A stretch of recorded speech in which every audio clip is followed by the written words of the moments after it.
I'm meteorologist Todd Glosson. Thanks for joining us on HTSN. We have now been talking for over a week how the heat and humidity would be building into central Indiana over the course of the weekend and eventually here into the middle half of the weekend. Certainly it has arrived. Yesterday, our high temperature got up to 83 degrees, which wasn't too far above normal. It got up to 84 in Bloomington, but the thing you did notice throughout the day yesterday was the humidity start to increase, and the humidity and the temperatures will be at their peak here throughout the day today. So it's going to be a very hot and humid day. Our actual high temperature gets up to about 91 degrees, which would make this today the warmest day of 2013 so far. Our heat index values, when you factor in the actual temperature and the humidity, it'll make it feel like it's 95 to 100 degrees. And then the other big weather story today will be the potential for severe storms. In fact, I think they are likely, especially north of Interstate 70 heading into the evening hours. Now, most of today will be dry. In fact, it's probably not until about 7, 8 o'clock that we'll start to see some storms enter parts of central Indiana. And notice the temperature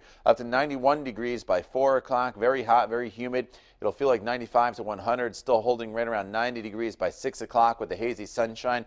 And then the storms will start to arrive, first in northwest Indiana, and then they'll eventually sweep across the state from west to east throughout the evening hours and eventually overnight. So here's how it plays out in TrueCast again throughout the afternoon hours. We are dry, the hazy sunshine by 7 o'clock. The storms are now knocking on the state line in northwest Indiana. These storms will eventually make their way through a good portion of northern Indiana by 10, 11 o'clock this evening, and by 1 o'clock in the morning, they're off to the east. So it's a very fast-moving complex of storms. You probably don't get into any thunderstorm activity south of Indianapolis until probably around midnight, and you do not have the best chance of seeing severe weather down towards Bloomington and Columbus. The greater chance will be to the north, and that's why the Storm Prediction Center has put the whole northern half of the state under a moderate risk for severe weather. Damaging wind, I think, is the main threat, with winds over 70 miles per hour. Large hail, certainly a possibility. Heavy rainfall with flash flooding. Can't rule out the chance of an isolated tornado in the forecast, but that is not the highest threat on the list. Certainly the damaging wind, though,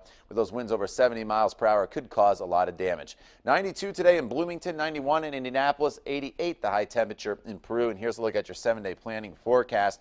As these storms come through later on this evening, they will take the humidity and the heat with them. Look for mostly sunny skies, low humidity, and a high of only 80 on Friday.